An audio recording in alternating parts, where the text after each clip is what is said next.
భగవంతుడు ఉన్నాడా? ఇదిగో proof. Why to believe in God part 21. మానవులందు 10 వాయువులు ఉంటాయి. ప్రాణ, అపాన, వ్యాన, ఉదాన, సమాన, నాగ, కూర్మ, కృకర, ధనుంజయ, దేవదత్తములు అంటారు. ఇందులో ప్రాణ, అపాన, వ్యాన వాయువుల గురించి ఇంతకుముందు వీడియోలో మనం చెప్పుకున్నాం. ఉదాన వాయువు ఇదొక చిత్రమైనటువంటి వాయువు. ఈ వాయువుకు విశ్వకర్మ అని పేరు.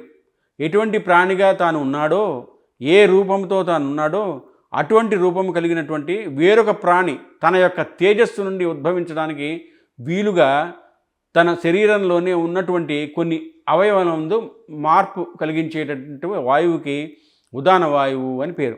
ఈ ఉదాన వాయువు వలన శరీరంలో ఉన్న కొన్ని స్థానముల యందు చిన్న చిన్న మార్పులు జరుగుతాయి. అప్పుడు గర్భధారణ జరిగి ప్రత్యుత్పత్తి జరుగుతుంది. మనిషికి మనిషి, కుక్కకి కుక్క, పిల్లికి పిల్లి అలా పుడతాయి. కాబట్టి ఇప్పుడు ఉదానము అన్న పేరుతో సృష్టి జరుగుతుంది.